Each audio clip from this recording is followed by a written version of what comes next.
ಇರ್ತಕ್ಕಂಥ ಕ್ವಶನ್ ಯಾವುದಂದರೆ L C M question ಇದೆ. ಎಲ್ ಸಿ ಎಮ್ ಮತ್ತು ಎಸ್ ಸಿ ಎಫ್ ಅಂದರೆ ಲಸ ಮತ್ತು ಮಸ ಮೇಲೆ ಕ್ವಶನ್ ಇದೆ. ಭಾಳ ಈಜಿ ಇದೆ, ಭಾಳ ಸಿಂಪಲ್ ಟ್ರಿಕ್ಸ್ ಹೇಳ್ಕೊಡ್ತೀನಿ, ನೋಡ್ಕೊಳ್ಳಿ. 2/5 ಆ್ಯಂಡ್ 6/25 ಆ್ಯಂಡ್ 8/35 ಇವುಗಳ ಲಸ ಅಂದರೆ ಎಲ್ ಸಿ ಎಮ್ ಕೇಳಿದ್ದಾನೆ. ಇವಾಗ ಏನು ಮಾಡ್ಬೇಕಂದ್ರೆ 2/5 6/25 8/35 ಈ ಥರ ಬರ್ಕೊಂಡಾಗ ಈ ಮೇಲಿನಕ್ಕೆ ಏನು ಅಂತಾರೆ ಅಂಶ ಅಂತೀವಿ. ಇವು ಅಂಶ ಅಂತೀವಿ, ಇದಕ್ಕೆ ಛೇದ ಅಂತ ಕರಿತೀವಿ. ಸೇಮ್ ಇದಕ್ಕೂ ಅಂಶ, ಇದು ಕೆಳಗಿಂದು ಛೇದ, ಇದು ಎರಡು ಅಂಶ, ಇದು ಕೂಡ ಛೇದ ಅಂತ ಕರಿತೀವಿ. 2/5 6/25 8/35 ಈ ಥರ ಬರ್ಕೊಂಡ ತಕ್ಷಣ ಈಗ ಏನು ಮಾಡಬೇಕು, ಅಂಶಗಳ ಲ ಸ ಅ ಅಂದರೆ ಎಲ್ ಸಿ ಎಮ್ ಯಾವ್ಯಾವ ಅಂದರೆ 2 5 8 ಇವುಗಳ ಏನು ಮಾಡೋಕೆ ನಾವು ಎಲ್ ಸಿ ಎಮ್ ತೊಗೋಬೇಕು. ಎಲ್ ಸಿ ಎಮ್ ಯಾವ ಥರ ತೊಗೋಬೇಕು ಅಂದರೆ 2 6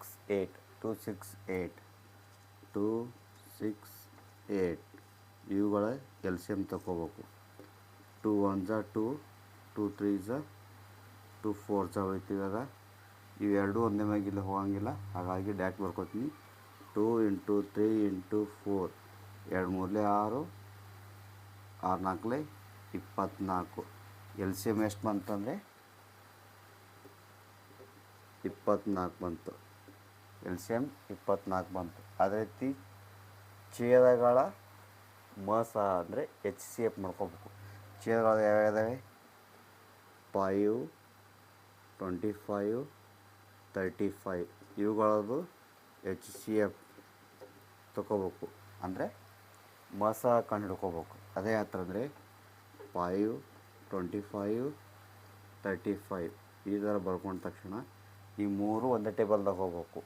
ಯಾವ ಟೇಬಲ್ದಾಗ ಹೋಗ್ಬೇಕು 5 1 5 5 5 7 ನೆಕ್ಸ್ಟ್ ಇವಾಗ ಎರಡು ಒಂದೇ ಟೇಬಲ್ ಹೋಗಂಗಿಲ್ಲ, ಹಾಗಾಗಿ ಓನ್ಲಿ ಎಚ್ ಸಿ ಎಫ್ ಎಷ್ಟಾಗುತ್ತಂದರೆ 5 ಎಚ್ ಎಫ್ ಎಷ್ಟಾಗುತ್ತಂದರೆ 5. ಯಾಕಂದರೆ ಮೂರು ಒಂದೇ ಟೇಬಲ್ದಾಗ ಹೋದ್ರೆ ಮಾತ್ರ ಎಚ್ ಸಿ ಎಫ್ ಕಂಡು ಬರುತ್ತೆ.